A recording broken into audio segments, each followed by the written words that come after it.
Hello friends, welcome to Alnoor learning Urdu through Telugu ద్వారా ఉర్దూ నేర్చుకోవడం lesson number 18. ఇప్పుడు మరికొన్ని పదాల పరిచయం చేస్తాను, జాగ్రత్తగా స్టడీ చేయండి. చేస్తాను అంటే ఉర్దూలో కరుంగా అని అంటారు. చేశాను అని అంటే కియా థా అని అంటారు. చేద్దాము అని కలిసికట్టుగా అనుకుంటే కరేంగే అని జవాబు వస్తుంది. చూశాను అంటే దేఖా థా, చూశాను అంటే పాస్ట్ టెన్స్ కాబట్టి జరిగిపోయింది కాబట్టి థా అని వస్తుంది. దేఖా థా. చూస్తాను ఫ్యూచర్ టెన్స్ అన్నమాట, అంటే దేఖుంగా అని వస్తుంది. కానీ అంటే లేకిన్. ఎక్కడ పెట్టాలి అని అంటే కహా రఖనా హై. కహా అంటే ఎక్కడ, రఖనా హై అంటే పెట్టాలి. పెట్టాను అని అనాలనుకోండి అంటే అది పాస్ట్ టెన్స్ జరిగిపోయింది కాబట్టి థా వస్తుందని చెప్పుకున్నాం కదా. రఖా థా అంటే పెట్టాను అని అర్థం. పెడతాను అంటే ఫ్యూచర్ టెన్స్ అన్నమాట. రఖుంగా భవిష్యత్తులో జరగబోయేదానికి రఖుంగా అంటే ఇంకా అది జరగలేదు కాబట్టి గా అని వస్తుంది. రఖుంగా. తర్వాత ఎక్కడి నుంచి తీసుకోవాలి అనే దానికి కహాసే లేనా హై అని జవాబు వస్తుంది. ఇక ఫైనల్గా మిగిలినవి ఎక్కడ పెట్టాలి అనే దానికి ఉర్దూలో బాకీ కహా రఖనా హై. బాకీ అంటే మిగిలినవి, కహా రఖనా హై అంటే ఎక్కడ పెట్టాలి, రఖనా హై అంటే పెట్టాలి, కహా అంటే ఎక్కడ. బాకీ కహా రఖనా హై అంటే మిగిలినవి ఎక్కడ పెట్టాలి అని ప్రశ్న వస్తుంది. స్టిక్కర్ వేసావా అనే దానికి స్టిక్కర్ లగాయా అని ప్రశ్నార్థకంగా అడగాలి. అంటే స్టిక్కర్ వేసావా అని దానికి అర్థం అన్నమాట. నేను పని చేస్తాను, మై కామ్ కరుంగా. నేను అంటే మై, పని అంటే కామ్, చేస్తాను అంటే కరుంగా. అంటే ఫ్యూచర్ టెన్స్ కాబట్టి కరుంగా, దేకుంగా, జావుంగా అని ఫ్యూచర్ టెన్స్లో వస్తాయన్నమాట. అంటే ఫ్యూచర్ అంటే భవిష్యత్ కాలంలో ఏ విధంగా చెప్పాలనుకున్నామో ఆ పదానికి గా అనేది యాడ్ ఉంటుంది. నేను బట్టలు శుభ్రం చేస్తాను అని ఉన్నదనుకోండి, దానికి మై కపడా సాఫ్ కరుంగా.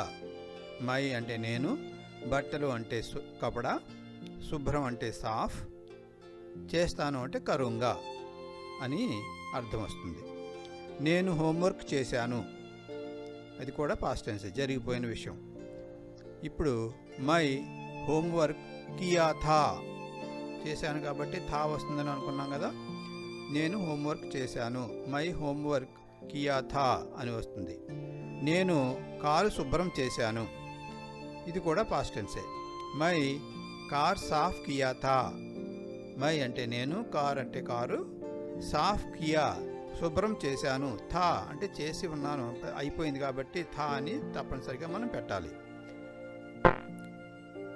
ఇల్లు శుభ్రం చేద్దాం, ఘర్ సాఫ్ కరేంగే. ఇల్లు శుభ్రం చేద్దామని ఉంటే అందరినీ కలుపుకుని చేద్దామని అనుకుంటున్నాం కాబట్టి కరేంగే అని వస్తుంది. ఇంకా చేయలేదు, చేద్దామని నిర్ణయించుకున్నారు. ఘర్ అంటే ఇల్లు, సాఫ్ అంటే శుభ్రం, కరేంగే అంటే చేద్దాము. తర్వాత ఇంకొకటి అందరం కలిసి చదువుకుందాము అని అనుకున్నారనుకోండి, దానికి సబ్ మిల్కర్ పఢేంగే.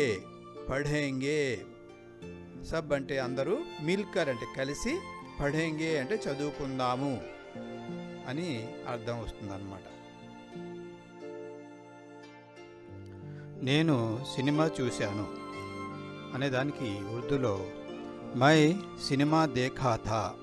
చూశాను అనేది పాస్ట్ టెన్స్ కాబట్టి దేఖా థా అని వస్తుందని ముందుగా మనం తెలుసుకున్నాం కదా. అలాగే మేము దొంగని చూశాము అని అన్నప్పుడు మేము అంటే మూకుమ్మడిగా మన అందరము కలిసి ఎక్కువ మంది, హమ్ సబ్ హమ్ సబ్ అంటే మనమందరము, మేమందరము. చోర్కో అంటే దొంగని దేఖా హై అని కూడా అనొచ్చు, దేఖే థే అని కూడా అనొచ్చు. హమ్ సబ్ చోర్కో దేఖా హై అని కూడా అనొచ్చు, హమ్ సబ్ చోర్కో దేఖే థే అని కూడా అనొచ్చు. నేను హోంవర్క్ తర్వాత చూస్తాను అన్నారనుకోండి, దానికి మై హోంవర్క్ బాద్ మే దేఖూంగా అని జవాబు వస్తుంది. నేను తర్వాత చూస్తాను అనే మాటకి మై బాద్ మే దేఖూంగా అని జవాబు వస్తుంది.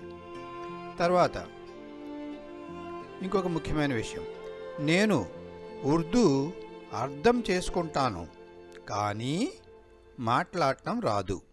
ఈ వాక్యానికి ఉర్దూలో ఎలా ఉంటుందంటే, మై ఉర్దూ సమజ్ సఖూంగా లేకిన్, లేకిన్ అంటే కానీకి బదులుగా లేకిన్ వాడతారు అన్నమాట ఇక్కడ ఉర్దూలో.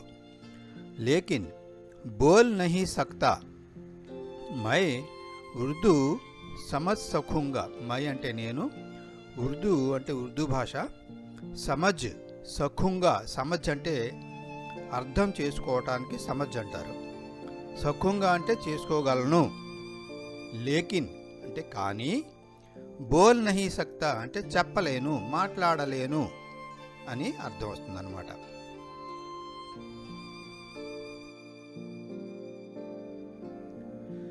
వాతావరణం చల్లగా ఉంది కానీ దోమలు కుడుతున్నాయి. కానీ ఉపయోగిస్తున్నాం ఇక్కడ. వాతావరణం చల్లగా ఉంది కానీ దోమలు కుడుతున్నాయి. ఈ వాక్యాన్ని ఉర్దూలో ఏ విధంగా అంటారు? మౌసం ఠండా హై. మౌసం, మౌసం అంటే వాతావరణం, ఠండా హై, ఠండా హై అంటే చల్లగా ఉంది, లేకిన్ అంటే కానీ, మచ్చర్ కాట్ రహే హై, మచ్చర్ అంటే దోమలు, కాట్ రహే హై అంటే కుడుతున్నాయి, కాట్ అంటే కుట్టడం అన్నమాట, కాట్ రహే హై అంటే కుడుతున్నాయి అని అర్థం వస్తుంది. ఒకసారి మళ్ళీ చెప్తాను. వాతావరణం చల్లగా ఉంది కానీ దోమలు కుడుతున్నాయి. మౌసం ఠండా హై లేకిన్ మచ్చర్ కాట్ రహే హై అని దానికి అర్థం అన్నమాట. వర్షం పడుతోంది కానీ వేడిగా ఉంది అంటున్నాడు. వర్షం పడుతోంది కానీ, కానీ అనే దాన్ని ఉపయోగించి మనం వాక్యం తయారు చేస్తున్నాం అన్నమాట. వర్షం పడుతోంది కానీ వేడిగా ఉంది అంటే బారిష్ హో రహా హై లేకిన్ గర్మీ లగ్ రహీ హై. బారిష్ హో రహా హై అంటే బారిష్ అంటే వర్షం, హో రహా హై అంటే పడుతుంది, కురుస్తుంది అని అర్థం వస్తుందన్నమాట. లేకిన్ అంటే కానీ, గర్మీ అంటే వేడి, ఉష్ణం, గుబులు పుట్టడం, లగ్ రహీ హై వేడిగా ఉంది, గర్మీ అంటే వెచ్చదనం తగులుతుంది, వెచ్చగా ఉంది, వేడిగా ఉంది, ఉక్కపోస్తోంది అనే అర్థాలు వస్తాయి. గర్మీ లగ్ రహీ హై అంటే ఉక్కపోస్తుంది అని చెప్తారనమాట దానికి అర్థం. ఈ రెంచ్ ఎక్కడ పెట్టను అని అడుగుతున్నాడు. దాన్ని ఉర్దూలో ఏ విధంగా అంటారు? ఏ పానా కహా రఖనా హై. ఏ పానా, ఏ పానా అంటే ఈ రెంచ్. రెంచ్ అంటే మనం నట్లు బోల్టు విప్పుదాం చూడండి, ఆ రెంచ్ని ఎక్కడ పెట్టను అని అడుగుతున్నాడు. అంటే ఎక్కడ అంటే కహా, పెట్టను అంటే రఖనా హై, ఎక్కడ పెట్టాల్సి ఉంది, ఎక్కడ పెట్టాలి అని అడుగుతున్నాడు. పెన్ టేబుల్ మీద పెట్టాను, పెన్నుని టేబుల్ మీద పెట్టాను అంటే పెన్ టేబుల్ పర్ రఖనా థా, సారీ పెన్ టేబుల్ పర్ రఖా థా అని అనాలి, రఖనా థా కాదు రఖా థా అని అనాలి. తర్వాత సుత్తి టూల్ బాక్స్లో పెట్టాను అని అన్నాడు అనుకోండి, దానికి హథోడా టూల్ బాక్స్ మే రఖా థా. హథోడా అంటే సుత్తి, టూల్ బాక్స్లో, మే అంటే లో, రఖా థా అంటే ఉంచాను, పెట్టాను అని వస్తుంది. పెన్ టేబుల్ మీద పెడతాను అని అన్నాడు, దానికి పెన్ టేబుల్ పర్ రఖూంగా అంటున్నాడు. పెన్నుని టేబుల్ మీద పెడతాను అని అంటున్నాడు. పర్ అంటే మీద, రఖుంగా అంటే పెట్టబోతాను, పెడతాను అని అర్థం వస్తుంది.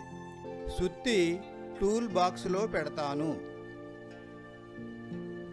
అని అన్నాడు. ఇంకా పెట్టలేదు. ఇది ఇంతకు ముందేమో పెట్టాను అన్నాడు, ఇప్పుడు పెడతాను అంటున్నాడు. అంచేత ఇంకా జరగలేదు కాబట్టి ఆ కార్యం జరగలేదు. అంచేత హథోడా టూల్ బాక్స్ మే రఖుంగా అంటే పెట్టబోతాను, పెడతాను అని అర్థం వస్తుందన్నమాట.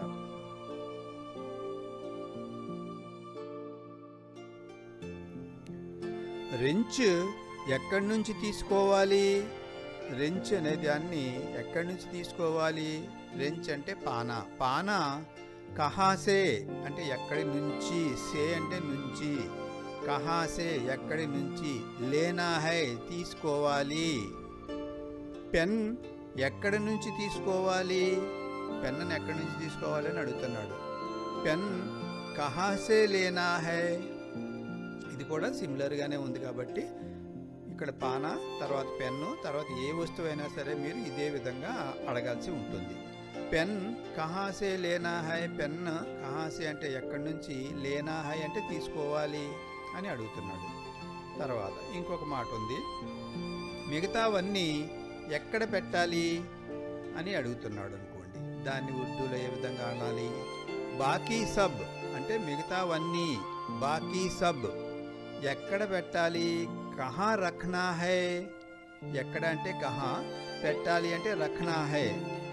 బాకీ సబ్ కహా రఖనా హై అని అనేదానికి మిగతావన్నీ ఎక్కడ పెట్టాలి అని అడిగినట్టు. స్టిక్కర్ వేసావా అని అడిగాడు అనుకుందాం. దానికి స్టిక్కర్ లగాయా థా అని ప్రశ్నార్థకంగా చూడాలి. స్టిక్కర్ లగాయా క్యా అని కూడా అడగొచ్చు. స్టిక్కర్ లగాయా థా అని అడిగితే, ప్రశ్నార్థకంగా అడిగితే దానికి జవాబుగా హా లగాయా థా అని జవాబు చెబుతాడు. అంచేత స్టిక్కర్ వేసావా అంటే స్టిక్కర్ లగాయా థా అని అడగాలి. అది ఫ్రెండ్స్, ఈరోజు ఈ లెసన్ ఒక సోదరుడి కోరిక మీద ఈ లెసన్ చేయాల్సి వచ్చింది. బహుశా ఆ సోదరుడికి ఈ లెసన్ వల్ల కొద్దో గొప్ప తెలిసి వచ్చింది అని అనుకుంటున్నాను. దానికి కామెంట్ రూపంలో తప్పనిసరిగా మీరు చూపిస్తారని, మీ అందరికీ ఈ వీడియో ఎలా ఉందో తెలియజేస్తే నేను కూడా ఉత్సాహంగా ఉంటుంది. నేను కూడా ఎక్కువ వీడియోలు చేయడానికి అవకాశం ఉంటుంది. అంతవరకు సెలవు మరి. Thank you friends. Good bye for now.